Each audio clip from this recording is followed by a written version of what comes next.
안녕하세요. 몇 달 전 이혼한 30대 여성입니다. 다 끝난 마당에 제가 이렇게 지난 이야기를 들추는 이유는 엊그제 어머님으로부터 또다시 황당한 문자를 받았기 때문이에요. 제가 당신 아들의 팔자를 조져놨으니 당신도 가만히 있지만은 않겠다. 두고 봐라. 후회하게 해주겠다. 그리고 뭐 하루 이틀도 아니고 그런 문자 한 번 더 받았다고 제가 특별히 겁을 먹거나 한 건 당연히 아닙니다. 그저 어머님은 아직도 정신을 못 차리시고 이러시는구나, 답답하다 생각할 뿐이죠. 그렇지만 이유가 어찌되었건 간에 이런 문자를 받고 나니 저도 기분은 좋지 않고, 그래서 오늘만큼은 익명의 힘을 빌려 욕이나 해보려고요. 그러니 두서가 없겠지만 들어주시면 감사하겠습니다. 남편하고는 대학생 때 처음 알게 되었지만 그때부터 바로 연애를 시작한 건 아니었어요. 그때는 저는 저대로, 남편은 남편대로 서울에 올라와 나름대로 동변상련의 마음을 느꼈다고 해야 할지. 아무튼 그렇다 보니 그럭저럭 좋은 친구 사이로만 지냈습니다. 그러다 각자 졸업하고 사회인이 되었고 이후로 나름대로 회사 생활에 적응하고 나서야 연애를 시작했죠. 남편 말로는 뭐 줄곧 저에게 호감이 있었다고는 하는데 그런 것 치곤 남편도 남편대로 연애를 해왔고 저라고 연애를 안 한 것도 아니었으니 듣기 좋으라고 하는 소리였을 거예요. 아무튼 연애 기간은 4년으로 짧지 않은 시간이었고 그 시간 동안 나름대로 서로 신뢰를 쌓아가며 큰 소리 없이 만남을 이어갔어요. 그래서 누가 먼저랄 것 없이 자연스레 결혼을 하는 쪽으로 이야기가 되었고요. 그런데 결혼 준비를 하면서 조금씩 잡음이 있었는데 그 중에서도 가장 문제가 되었던 것은 바로 저희가 어디에서 살 것이냐였습니다.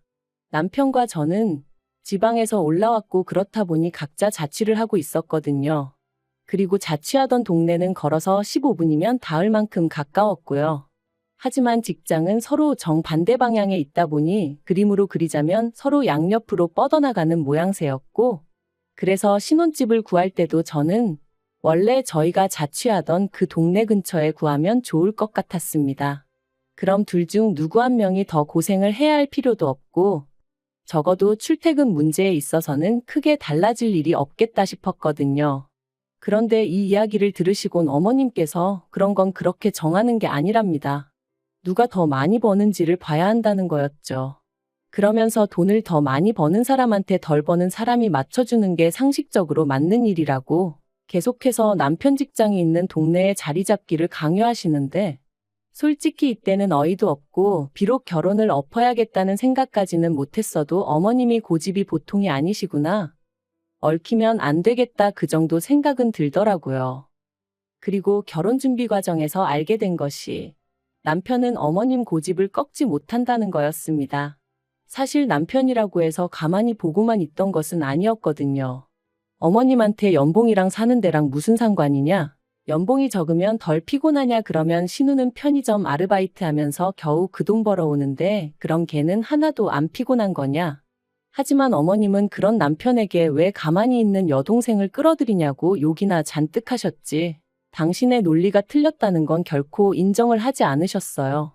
그리고 그런 어머님 때문에 힘들어하는 남편을 보고 있으니 제 마음도 결코 편하진 않았죠. 그래서 제가 정말 양보하고 이해하는 마음으로 남편 직장에서 10분 거리에 있는 아파트에서 신혼살림을 시작하기로 했습니다. 그런데 그렇게 식을 올리고 한 달도 안 돼서 정말 황당한 소식을 들었습니다. 저희 동네로 어머님이 이사를 오신다는 얘기였죠. 남편이 서울살이를 10년 넘게 하는 동안에도 고향에서 지내시던 분이 갑자기 신우까지 데리고 서울로 이사를 하신다니 이유를 불문하고 황당하단 생각밖에 안 들대요. 남편도 저만큼이나 당황한 기색이었던 걸로 봐서는 막말로 자기들끼리 짜고 생쇼를 하는 것 같지는 않았어요. 아무튼 그래서 남편도 아닌 게 아니라 어머님한테 갑자기 무슨 이사냐고 물어봤다는데, 어머님 말씀이 당신이 앞으로 살면 얼마나 살겠냐며 지금이라도 자식 옆에서 오순도순 살고 싶다. 손주도 태어나면 봐줘야 할 거 아니냐 뭐 그러시더랍니다. 거기다 대고 남편이나 저나 무슨 말을 할 수 있었겠어요. 특히 막 시집왔던 저는 정말 당혹스러웠지만 말 그대로 찍소리도 못했죠 뭐. 그리고 그때부터 저는 정말 크고 작은 일들로 어머님에게 시달리기 시작했는데, 그 중에서도 저를 제일 환장하게 했던 건 바로 저녁 식사 문제였습니다.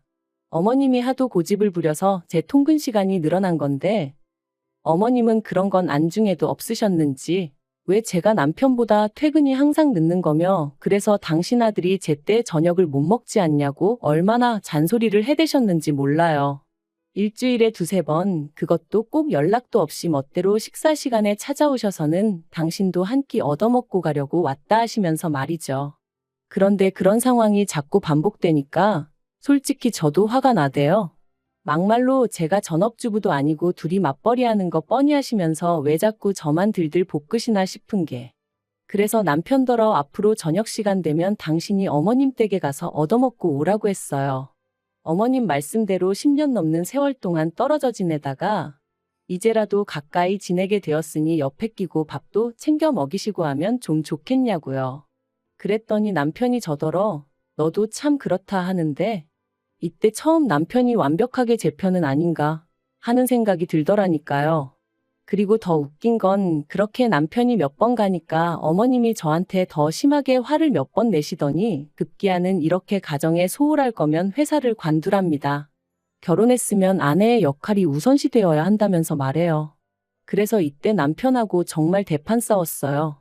막말로 남편이 한 달에 무슨 1,000만 원, 2,000만 원씩 벌어오는 것도 아닌데 무슨 저녁밥 차려주라고 회사를 관두라는 건지.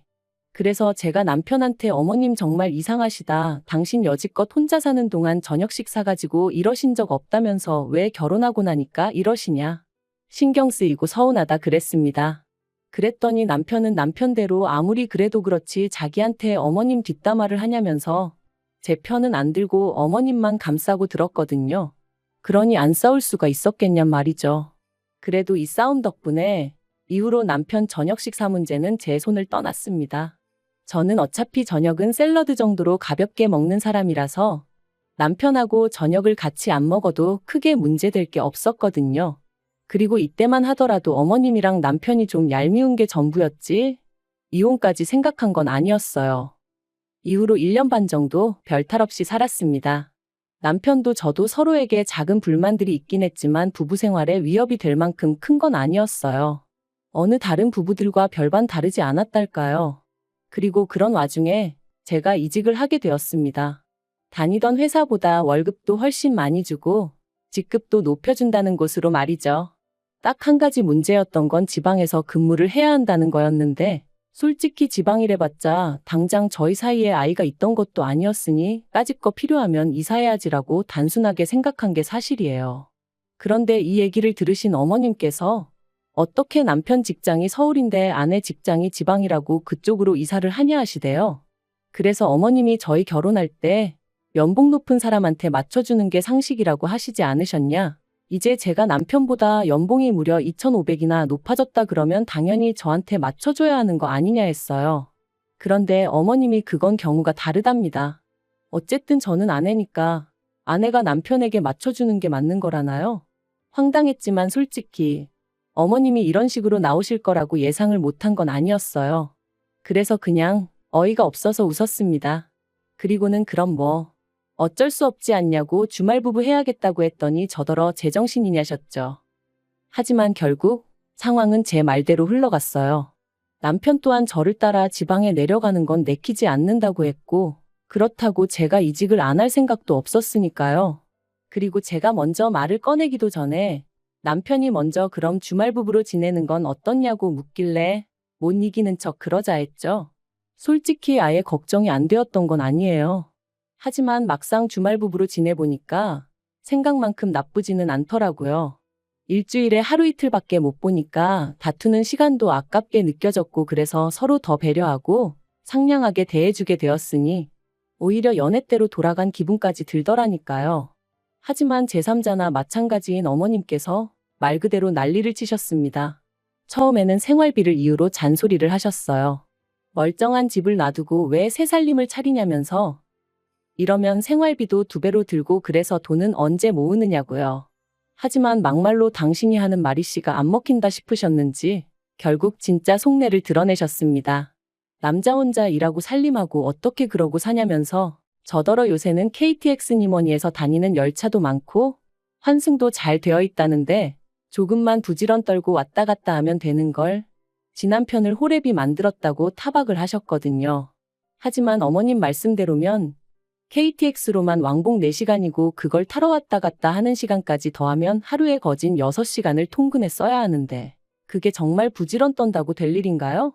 그래서 제가 웃으면서 그러면 남편이 저랑 내려가서 지내면서 그렇게 출퇴근하면 되겠네요 했어요. 그랬더니 어머님도 할 말이 없으셨는지 또 얼마 지나지 않아서는 기껏 하신다는 말씀이 저러다 남편이 바람이라도 나면 어쩔 거냐입니다. 그리고 그때 가서 당신 아들 욕하면 당신이 가만히 있지 않을 거래요. 왜냐면 잘난 남편을 그렇게 방치해뒀으니 그런 일이 생기는 게 당연한 거라나요? 그래서 제가 어이가 없어서 가정교육 똑바로 받고 정신머리 똑바로 박힌 남자면 그런 일은 없을 거다 했어요. 그랬더니 너 지금 가정교육이라고 했냐면서 어머님이 또 화를 내시는데 이건 뭐 도둑이 재발절인 것도 아니고 아무튼 엉망도 그런 엉망이 없었습니다. 하지만 이때까지도 역시 이혼 생각은 안 했어요. 어머님이 말도 안 되는 말씀을 하시면 저도 지지 않고 한마디씩 받아치고 그런 과정이 스트레스의 연속이긴 했지만 서로 다른 사람들이 만나서 가족이 되었으니 이 또한 맞춰가는 과정이다 생각하고 어떻게든 그러려니 하고 넘기려고 했었죠. 하지만 역시나 사람 일이라는 게 저 혼자 노력한다고 해결되는 게 아니더군요. 결국 어머님은 말 그대로 선을 넘으셨고 남편은 그래도 팔은 안으로 굽는다더니 그런 어머님 편을 드느라 제 입장 따윈 안중에도 없었어요. 그래서 제가 이혼을 결심하게 된 거고요. 사건의 발단은 이랬습니다. 어느덧 남편도 저도 주말 부부 생활에 익숙해져 가던 올해 초 남편이 교통사고를 당했다며 연락을 해왔어요. 다행히 어디 크게 다친 건 아니었지만 그래도 병원에서 한 일주일 정도는 입원을 하는 편이 좋겠다고 안내를 받았다면서 말이죠. 그래서 저는 그래도 어디 안 부러진 게 어디냐고 다행이다고 했고 남편도 자기도 10년 감수했다며 이참에 휴가 받았다 생각하고 쉴 생각이라 했습니다. 그런데 어머님께선 이런 와중에 아내인 제가 올라와 있지 않는다며 크게 화를 내셨어요. 그래서 제가 어머님께 제 사정을 설명했습니다. 회사 일도 많고 자리 이동에 관해서 말이 많기 때문에 최대한 눈에 띄는 행동은 안 하려고 조심하는 중이다. 그러니 이해 좀 해달라고 말이죠. 하지만 어머님께선 제 말은 귓등으로도 듣지 않으시는 눈치였어요. 아내가 돼서는 남편이 제일이지 돈에 환장을 했냐. 그런데 아무리 어머님이 뭐라고 말씀을 하셔도 제가 눈도 깜빡 안 했더니 그게 그렇게 심통이 나셨던 걸까요? 급기야 어머님이 저희 회사에 전화를 하셨습니다. 그리고는 전화 받은 직원에게 제 이름을 말하며 회사 생활은 어떻게 하는지 몰라도 아주 싸가지가 바가지다. 지 남편도 안중에도 없는 매정한 X이다.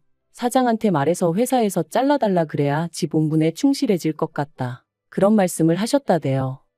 전화를 받은 직원은 다행히도 저와 평소에 관계가 좋은 편이었고 그렇기에 이런 내용이 사장 귀에까지 들어가는 참사는 일어나지 않았습니다만 그래도 어쨌든 저는 치부를 들킨 듯하여 한마디로 얼굴을 들 수가 없었습니다. 아무리 그래도 그렇지 며느리 얼굴에 이런 식으로 똥칠을 하실 수 있나 싶은 게 그래서 남편에게 바로 다시 전화를 걸었어요. 그리곤 어머님이 하신 만행을 낱낱이 얘기했거든요. 그런데 남편이 보인 반응이 그러니까 평소에 어머님이 말씀하시면 듣는 척이라도 했어야지. 툭하면 죄다 제 고집대로 하니 어머님도 얼마나 약이 오르셨겠냐입니다. 그러면서 이번만큼은 제가 실수한 거라고 단 며칠이라도 출퇴근이라도 여기서 했으면 어머님이 그렇게까지 화는 내지 않으셨을 거라는데 미쳤구나 싶대요. 그래서 진심이냐니까 진심이랍니다. 그리고는 자기가 죄인이래요. 자기 할 도리도 다 못하는 며느리를 보게 해서는 괜히 나이 드신 어머님 마음고생, 몸고생하게 만들었다면서 말이죠. 그리고 이때 저는 정말 망치로 머리를 세게 한 대 얻어맞은 기분이었습니다. 남편이 그동안 어머님을 그런 식으로 보고 있었다는 것도 저를 모자란 며느리감이라고 생각하고 있었다는 것도 전부 다 너무 충격적이었거든요. 그리고 이 대화를 계기로 결국 저는 이혼 이야기를 꺼냈습니다.